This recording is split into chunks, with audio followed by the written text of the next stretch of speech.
সরকারের 2 মাস হতে চলেছে, কিভাবে মূল্যায়ন করবেন?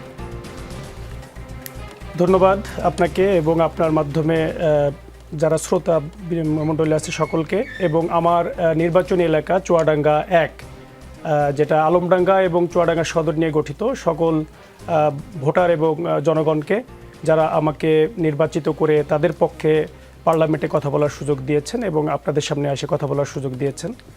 তো আমরা আপনাকে প্রথমেই বলতে চাই যে এই বাংলাদেশে আমরা যেটা এখন যে নির্বাচনটি দেখেছি, এই নির্বাচনটি বেসিক্যালি সংবিধান অনুযায়ী হওয়ার কথা ছিল না। বাংলাদেশের সংবিধান অনুযায়ী 2029 সালে নির্বাচন হওয়ার কথা ছিল, কিন্তু সেই একটা বিশেষ প্রেক্ষাপটে বাংলাদেশের নির্বাচন অনুষ্ঠিত হয়েছে। বিগত আওয়ামী সরকারের সীমাহীন দুর্নীতি, লুটপাট এবং স্বৈরতান্ত্রিক মনোভাবের কারণে এবং বৈষম্য নীতির কারণে এদেশের ছাত্র যুবক জনতা তাদের বিরুদ্ধে এবং দেশের গণতন্ত্রকে গলাটিপে হত্যা করার কারণে এদেশের ছাত্র যুবক জনতা রাজপথে নেমে এসেছেন এবং তারা তাদের একটি বৈষম্যহীন বাংলাদেশ গড়ার জন্য, গণতন্ত্রকে পুনঃপ্রতিষ্ঠা করার জন্য সরকারের যে সমস্ত প্রতিষ্ঠানগুলো আছে সেই প্রতিষ্ঠানগুলোকে প্রপার ফাংশনিং করার জন্য তারা তাদের জীবন দিয়েছেন এবং জীবনের বিনিময়ে একটি নতুন বাংলাদেশ গড়ার স্বপ্ন নিয়ে আমরা পথ চলা শুরু করেছি। তারই ধারাবাহিকতায় আমরা এই বিগত নির্বাচন পেয়েছি এবং সেই নির্বাচনের পরে আমরা নতুন সরকার গঠিত হয়েছে। যে সরকার আমরা দেখেছি যে বিএনপি নেতৃত্বাধীন সরকার গঠিত হয়েছে, তারা যে ম্যানিফেস্টো মানুষের কাছে দিয়েছিলেন, তারা তার আগে থেকে 31 দফা যে কর্মসূচি দিয়েছিলেন, তার প্রথমটি ছিল যে বাংলাদেশের সংবিধানকে সংস্কার করবেন একটা সংস্কার কমিশন গঠনের মধ্য দিয়ে।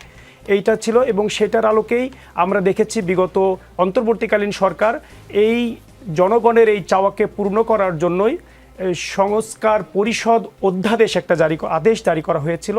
সেই আদেশটাকে ভায়োলেট করার জন্যই বা সেই আদেশটাকে পাশ কাটানোর জন্যই আমরা দেখেছি বর্তমান সরকার একটি পলিসি অবলম্বন করে একেবারে যে সময়ে এসে শেষ হয়ে যাবে তার মেয়াদ, ঠিক তার আগের দিন মানে আমাদের প্রথম যে সংসদ সেটা আহ্বান করা হয়েছিল এবং সেখানে আমাদের পক্ষ থেকে এই যে জনদাবি, এই যে আমাদের দীর্ঘদিনের স্বাধীনতার পর থেকে এই পর্যন্ত সরকার ব্যবস্থাপনার যে অনিয়ম, দুর্নীতি এবং লুটপাট, এটার কারণে দেশের জনগণের স্বাধীনতার হরণ এবং মানুষের মৌলিক মানবাধিকার হরণ, মানুষের যে আপনি একটু আগেই বলেছিলেন যে একজন মা হাসপাতালে বসে তিনি বলেছেন যে সেখানে বিভিন্ন ইয়ের কথা হচ্ছে, কিন্তু আমার সন্তানের কথা কেন বলা হয় না। এই রকমের সন্তানের কথা বলার জন্যই মূলত আমাদের এই যে রাষ্ট্রীয় ব্যবস্থাপনার পরিবর্তন প্রয়োজন। আমাদের যে সংবিধানের যে সমস্ত বিষয়গুলো আছে সেইগুলোর কার্যকর বাস্তবায়ন প্রয়োজন, সেইটার করার স্বার্থেই মূলত আমরা কথা বলেছি। কিন্তু বিগত 2 মাসে আমরা দেখেছি সরকার যে সমস্ত কথাগুলো বলেছেন, কিছু কাজের কথা বলেছেন, ফ্যামিলি কার্ড, কৃষক কার্ড, এই জাতীয় কথা, কিন্তু যেটা আমাদের বেসিক প্রবলেম আমার চিকিৎসা খাত, সেখানে যে অনিয়ম আছে চিকিৎসা খাতে বিগত 17 বছরে যে লুটপাট হয়েছে এবং হাসপাতাল তৈরি হয়েছে, যন্ত্রাংশ নেই, সেখানে ডাক্তার নাই, নার্স নাই, কাজের লোক নাই, সেখানে বছরের পর বছর মানুষ গিয়ে বারান্দায় শুয়ে চিকিৎসা নিচ্ছেন, তাদের কোনো চিকিৎসা ব্যবস্থা নেই। শুধুমাত্র উপজেলাগুলোতে যদি আপনি গিয়ে দেখেন, আমার যে জায়গা সেখান থেকে আমি দেখেছি, সেখানে ছোটোখাটো প্রবলেম হলে তাদেরকে রেফার করে রাজশাহী অথবা ঢাকায় পাঠিয়ে দেওয়া হচ্ছে, কুষ্টিয়ায় পাঠিয়ে দেওয়া হচ্ছে, তাদের কোনো ট্রিটমেন্ট নেই। সেখানে 12 লক্ষ লোকের বসবাস, সেই জায়গায় কোনো ট্রিটমেন্ট আমরা পাচ্ছি না। 250 শয্যা বিশিষ্ট হাসপাতাল প্রতিষ্ঠিত হয়ে এসেছে, কিন্তু সেখানে 50 শয্যার যে ডাক্তার নার্স আছে সেটা দিয়ে চলছে খুঁড়িয়ে খুঁড়িয়ে। সেখানে আইসিইউ একটা প্রতিষ্ঠা করা হয়েছে, কিন্তু তার কোনো কার্যক্রম নেই, সেই মেশিনই আজও খোলা হয়নি। এই জাতীয় বিষয়গুলোকে কার্যকর করার জন্য আমরা কোনো পদক্ষেপ কিন্তু দেখি নাই। আমরা বলতে চাই যে এই জাতীয় বিষয়গুলো যেগুলো বেসিক আমাদের মানে সমস্যা, সেই সমস্যাগুলোকে আমাদেরকে আইডেন্টিফাই করা দরকার। আপনি যেই সমস্যাগুলোর কথা এখন বললেন, এই সমস্যাগুলো কি আপনি সংসদে বলেছেন? এই সমস্যাগুলোর কথা আমরা আমাদের পক্ষ থেকে লোকজন বলেছেন, কিন্তু আমি এই যে স্বাস্থ্য বিভাগের প্রবলেমের কথাটা আমরা বলেছি, যে এই স্বাস্থ্য বিভাগের প্রবলেমের যে সমস্যাটা আমরা ফিল করছি, আমরা অনুভব করছি, আমার এলাকার মানুষ অনুভব করছে, সেটা আমরা বলেছি। এছাড়া আমরা মূলত মানে যে একটি দেখেছি যে বিগত এই সরকার যে এসেছেন, তারা তাদের ইয়েতে বলেছেন রেইনবো নেশন গঠন করবেন। রেইনবো নেশন মানে কি, সকল মতাদর্শের মানুষকে নিয়ে তারা একটি কার্যক্রম পরিচালনা করবেন, কিন্তু এই মাত্র এই কয়েকদিনের মধ্যে আমরা দেখেছি।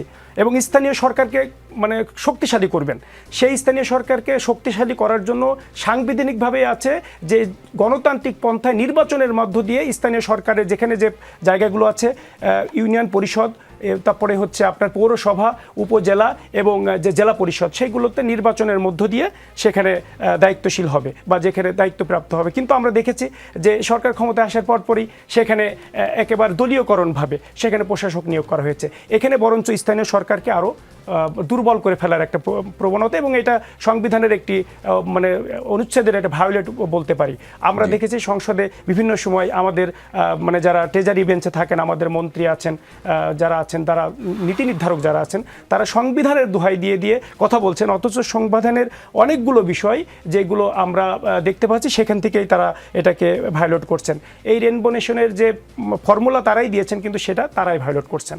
এইভাবে তত্ত্বাবধায়ক সরকার ব্যবস্থা নিয়ে আসতে চেয়েছেন, কিন্তু সেখানে আমরা জানি জুলাই সনদে সবাই মিলে স্বাক্ষর করলেন। সারা দেশের মানুষ সারাদিন বসে বসে দেখতেন টিভির ক্যামেরায়।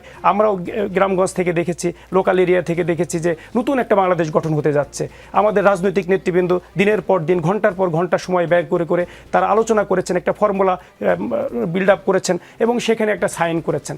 কিন্তু সেই বাস্তবায়ন করার ক্ষেত্রে এসে বিভিন্ন রকমের যুক্তি খাড়া করে সেটার আদেশ, অধ্যাদেশ এবং এইগুলোর বিভিন্ন আইনের মারপেস নিয়ে এসে এইগুলোকে বাধাগ্রস্ত করা হচ্ছে, পিছিয়ে নিয়ে যাওয়া হচ্ছে। এটা আমরা একটা আইনের ভাষায় জানি যে জাস্টিস ডিলেড, জাস্টিস ডিনাইড। মানে যে কোনো বিষয়ের ক্ষেত্রে যদি আপনি বিলম্ব করেন তাহলে আপনার সেটা ন্যায় বিচার বিঘ্নিত হয়। তো সেই ক্ষেত্রে আমরা মনে করি যে এই যে বিভিন্ন রকমের পায়তারা করে এই যে সংস্কার একটা পরিকল্পনা গ্রহণ করা হয়েছিল, সেইগুলোকে ভায়োলেট করা হচ্ছে। বলা হচ্ছে সংবিধান সংশোধন করা হবে। আমরা বলতে চাই যে সংবিধান সংশোধন করার ক্ষেত্রে সংবিধান ইতিপূর্বেও সংশোধিত হয়েছে, কয়েক টার্ম হয়েছে। এইটা সংশোধন একবার এসে জনগণ চেয়েছেন, একটি সরকার চেয়েছে, সংখ্যাগরিষ্ঠের ভিত্তিতে, জনগণের চাওয়ার ভিত্তিতে তারা একটা সংবিধান সংশোধন করেছেন। পরে এসে বিচার আদালতের মাধ্যমে সেটাকে ইয়ে করে দেওয়া হয়েছে। এইভাবেই সংবিধানগুলো সংশোধিত হয়েছে। কিন্তু আমরা দেখেছি যে গণভোট, এই গণভোট একটি সুপ্রিম পাওয়ার, জনগণের মতামতের ভিত্তিতে জনগণ যে রায়টা দিয়েছে এই দেশটা কিভাবে গঠিত হবে, এই দেশের তত্ত্বাবধায়ক সরকার কিভাবে হবে, বিচার ব্যবস্থা কিভাবে চলবে, দুর্নীতি দমন কমিশন কিভাবে ফাংশনিং করবে, এখানে কারা নিয়োগ পাবে, এই বিষয়গুলো সুনির্দিষ্টভাবে প্রশ্নের আলোকেই জনগণ হার পক্ষে ভোট দিয়েছেন, যে জনগণ এইভাবে চায়। দুর্নীতি দমন কমিশন আপনার মতো করে আপনার উত্তরটা পেয়েছি। এখন যদি আপনাকে আরেকবার জিজ্ঞেস করি, সরকারের যদি 2 মাস হয়, বিরোধী দলেরও আপনাদের 2 মাস, সেই জায়গায় আপনাদের যেমন শুরু থেকে আমরা একটা শুনছিলাম, সেটা হচ্ছে ছায়া মন্ত্রিসভা গঠনের কথা বলছিলেন। যদি সেটা হতো তাহলে আমরা একজন ছায়া স্বাস্থ্যমন্ত্রী দেখতে পেতাম, আমরা একজন ছায়া জ্বালানি মন্ত্রী দেখতে পেতাম। যদি আমরা এই 2 মন্ত্রীর উপর আমরা স্যাটিসফাই নাও হই, যেটি আপনি বলছেন, তাহলে আমরা সেখান থেকে হলেও কিছু উত্তর পেতাম অথবা পরামর্শ পেতাম। সেটা কেন করা হলো না? ইতিমধ্যে আপনি হয়তো জেনেছেন গত কালকে এটা একটা ছায়ামন্ত্রী পরিষদ আমাদের পক্ষ থেকে গঠিত হয়েছে, এবং সেখানে আমাদের বিভিন্ন যারা নির্বাচিত পার্লামেন্ট মেম্বার আছেন তারা সহ যারা সাবেক পার্লামেন্ট মেম্বার ছিলেন তাদেরকে দিয়ে একটা ছায়ামন্ত্রী সভা গঠিত হয়েছে। আমরা আজকে একটা কথা না বললেই নয়, আজকে সংসদের লাস্ট যেটা দিয়ে শেষ হয়েছে সেটা আমি একটু উপস্থাপন করতে চাই। আজকে আমরা জানি যে আমাদের বার কাউন্সিল একটা সংবিধিবদ্ধ আমাদের প্রতিষ্ঠান। আমরা এই বিষয়টাতে আসবো, এই বিষয়টাতে আমরা পরবর্তীতে আলোচনায় আসবো।